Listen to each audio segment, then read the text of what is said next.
Hello friends, 2019 വിഷുഫലം Revathi നക്ഷത്രക്കാർക്ക് എങ്ങനെ ആയിരിക്കും നമുക്കൊന്ന് നോക്കാം. അതിനു മുമ്പ് ആദ്യമായിട്ടാണ് നിങ്ങൾ ഈ ചാനൽ കാണുന്നതെന്നുണ്ടെങ്കിൽ ഈ ചാനൽ ഒന്ന് സബ്സ്ക്രൈബ് ചെയ്യണേ. എന്നിട്ട് നമ്മുടെ ബാക്കി വീഡിയോസും കൂടെ ഒന്ന് കയറി ഒന്ന് കാണണേ. ഈ താഴെ കാണിച്ചിട്ടുണ്ട് ഒരു റെഡ് സിമ്പിൾ സബ്സ്ക്രൈബ് എന്ന് പറഞ്ഞിട്ട്, ആ ബട്ടൺ ഒന്ന് ക്ലിക്ക് ചെയ്താൽ മതി. എന്നിട്ട് അതിൻ്റെ തൊട്ടപ്പുറത്തുള്ള ആ ബെൽ ഐക്കണും കൂടെ ഒന്ന് ക്ലിക്ക് ചെയ്യാമെന്നുണ്ടെങ്കിൽ ഇടുന്ന വീഡിയോസിൻ്റെ നോട്ടിഫിക്കേഷൻ കണ്ടിന്യൂസ് ആയിട്ട് ലഭിക്കുന്നതായിരിക്കും.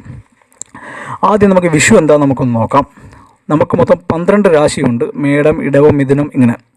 സൂര്യൻ ഓരോരോ മാസവും ഓരോരോ രാശിയിൽ സഞ്ചരിക്കും.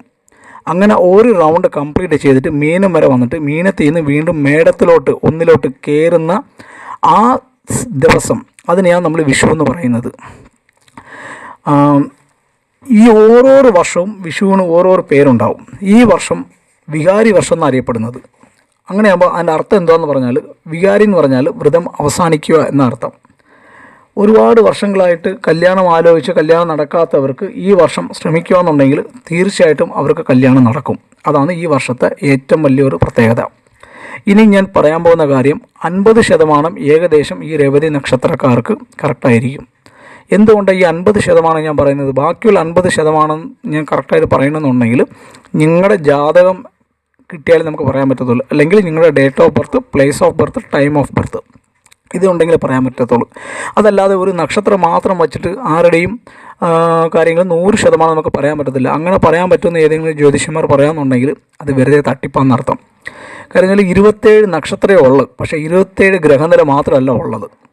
ഓരോരുത്തർക്കും ഓരോരോ ഗ്രഹനിലയാണ്. പക്ഷേ എന്നാലും ഞാൻ പറയാൻ പോകുന്ന കാര്യം 50% ഏകദേശം ഇങ്ങനെയൊക്കെ തന്നെ ആയിരിക്കും. ബാക്കിയുള്ള 50% നിങ്ങൾക്കത് പോസിറ്റീവായിട്ട് നടക്കുന്നതും നെഗറ്റീവായിട്ട് നടക്കുന്നതും നിങ്ങളുടെ ഗ്രഹനില വെച്ചായിരിക്കും.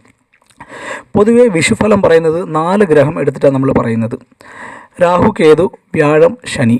എന്തുകൊണ്ടാണ് ഈ 4 ഗ്രഹങ്ങൾ മാത്രം എടുക്കുന്നത്, ബാക്കിയുള്ള ഗ്രഹങ്ങൾ എടുക്കുന്നില്ല എന്ന് പറഞ്ഞാൽ, ബാക്കിയുള്ള ഗ്രഹങ്ങളൊക്കെ ഓരോരോ മാസം അല്ലെങ്കിൽ 1.5 മാസം കൂടുമ്പോൾ ഓരോരോ വീട് ഇങ്ങനെ മാറിക്കൊണ്ടിരിക്കും.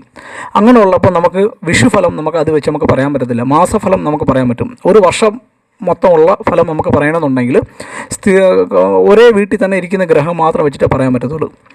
ഈ രാഹു, കേതു എന്ന് പറഞ്ഞാൽ 1.5 വർഷം ഒരു വീട്ടിലുണ്ടാവും. ഗുരു 1 വർഷം ഒരു വീട്ടിലുണ്ടാവും. ശനി 2.5 വർഷം ഒരു വീട്ടിൽ ഉണ്ടാവും. അതുകൊണ്ടാണ് ഇത് വെച്ചിട്ട് നമ്മൾ വിഷുഫലം പറയുന്നത്. ഈ വർഷം നമുക്ക് രേവതി നക്ഷത്രക്കാർക്ക് എങ്ങനെയായിരിക്കും നമുക്ക് നോക്കാം.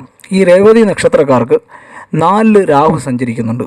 പൊതുവേ രാഹു ഏതൊരു വീട്ടിൽ നിന്നാലും ആ വീട് എന്തോ അത് ഒരുപാട് ഇൻക്രീസ് അങ്ങ് ചെയ്യും. ആ വീട്ടിലുള്ള കാര്യങ്ങൾ, അത് നല്ല വീടാണെന്നുണ്ടെങ്കിൽ നല്ല കാര്യങ്ങൾ ഇൻക്രീസ് ചെയ്യും, ചീത്ത വീടാണെന്നുണ്ടെങ്കിൽ ചീത്ത കാര്യം ഇൻക്രീസ് ചെയ്യും.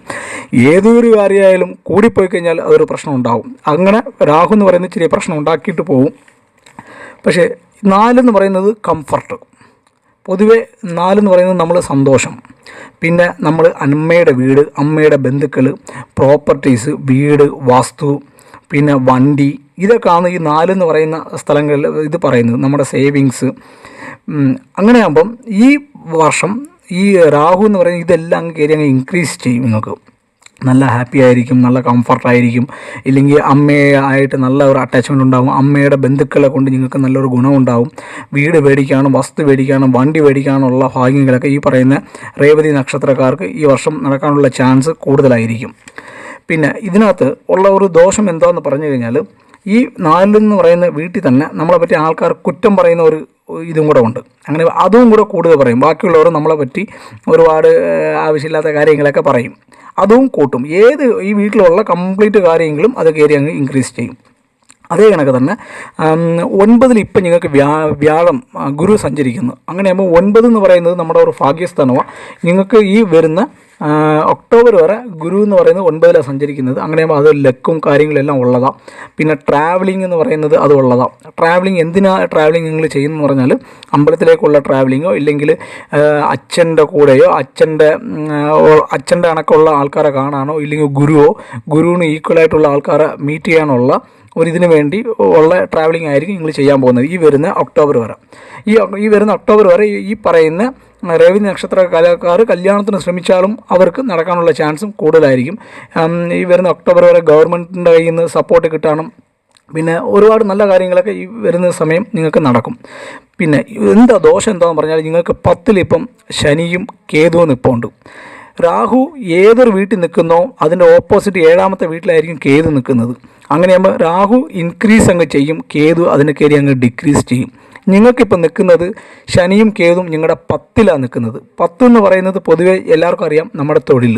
അങ്ങനെയാകുമ്പം ഈ തൊഴിലിൽ നമുക്ക് ബുദ്ധിമുട്ടുണ്ടാകാനും തൊഴിലിൽ നമ്മൾ അങ്ങ് വെറുത്തു പോകും, നമ്മുടെ ജോലിയിൽ നമ്മൾ അങ്ങ് വെറുത്തു പോകുന്ന രീതിയിൽ പറയുന്നത് ഒരുപാട് താമസിപ്പിക്കും. ശനി എന്ന് പറയുന്നത് ഒരുപാട് സ്ലോവസ്റ്റ് പ്ലാനറ്റ് എന്ന് പറയുന്നത് ശനിയാണ്. കാര്യം എന്ന് പറഞ്ഞാൽ ചന്ദ്രൻ ഒരു റൗണ്ട് കറങ്ങി വരുന്നതിന് 27 ദിവസം മതി. ആ ഒരു റൗണ്ട് ഈ പറയുന്ന ശനി കറങ്ങി വരണമെന്നുണ്ടെങ്കിൽ 29 വർഷം എടുക്കും. അങ്ങനെയാകുമ്പോൾ ശനി ഇരിക്കുന്ന വീട്ടിൽ ഏതൊരു കാര്യമായാലും വളരെ സ്ലോ ആയിരിക്കും. അങ്ങനെയാകുമ്പോൾ ഈ പറയുന്ന ജോലി കിട്ടാനും ഇവർക്ക് ഇച്ചിരി താമസമായിരിക്കും. പിന്നെ കേതു എന്ന് പറയുന്നത് പൊതുവേ ഒരു ഒറ്റപ്പെട്ട ഒരു ഗ്രഹമാണ്, മൊത്തത്തിലൊരു വിരക്തി. ആ വീട്ടിൽ നമ്മൾ ആ കാര്യം നമ്മളങ്ങ് വെറുക്കും, വേണ്ടാന്ന് വെക്കും. അങ്ങനെയാകുമ്പോൾ ജോലിയിൽ ഈ വരുന്ന ഒക്ടോബർ വരെ ഗുരു ഇതിൻ്റെ കൂടെ വരുന്നവരെ ഒക്ടോബർ ആകുമ്പം ഈ കേതുവും ശനിയുടെ കൂടെ ഗുരു കയറി വരും, 10ലാവും. അതുവരെ നിങ്ങൾക്ക് ഇപ്പം ജോലിയിൽ ചെറിയ ബുദ്ധിമുട്ടും കാര്യങ്ങളും, നിങ്ങൾ ജോലി തന്നെ വേണ്ടേ ആ രീതിയിലുള്ള നമ്മളങ്ങ് വെറുക്കുന്ന രീതിയിലുള്ള കാര്യങ്ങളൊക്കെ ഈ പറയുന്ന കേതു ചെയ്യും. അതുമാത്രമല്ല ദൈവവിശ്വാസം എന്ന് പറയുന്നത് അത് ഇച്ചിരി കൂടുതലും ആയിരിക്കും. പിന്നെ ഒക്ടോബറിൽ നിങ്ങൾക്ക് ഈ കേതു ഗുരു 9ൽ നിന്ന് 10ലേക്ക് കയറി വരുമ്പം അതിനകത്ത് നിങ്ങൾക്കൊരു ചെറിയൊരു ആശ്വാസം കിട്ടും. ഈ ജോലിയുടെ കാര്യത്തിലായാലും പുതിയ ജോലി കിട്ടാനും നല്ല ഒരു ഗവൺമെൻറ് ജോബ് കിട്ടാനും ഇതെല്ലാം കൂടി നിങ്ങൾക്ക് കിട്ടാനുള്ള ചാൻസ് കൂടുതലായിരിക്കും. അതുകൊണ്ട് ഈ വർഷം നിങ്ങൾക്ക് ഒരു ആവറേജ് ഉള്ള ഒരു വർഷമായിരിക്കും. എന്നാൽ നല്ല അടിപൊളിയുള്ള എന്നാലും ഒരു 75% നിങ്ങൾക്ക് ഏകദേശം നല്ല ഒരു വർഷമായിരിക്കും.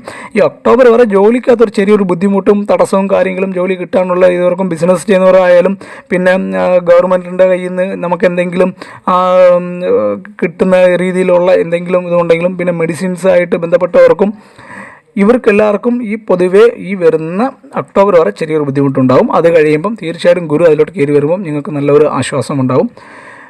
ഇനിയും നമ്മുടെ ഈ ചാനൽ ആരെങ്കിലും സബ്സ്ക്രൈബ് ചെയ്തിട്ടില്ല എന്നുണ്ടെങ്കിൽ അതൊന്ന് സബ്സ്ക്രൈബ് ചെയ്യണം. ഇതിൻ്റെ റെമഡീസ് ഞാൻ അടുത്തൊരു വീഡിയോയിൽ ഞാൻ ഇടുന്നതായിരിക്കും. Okay friends, thank you.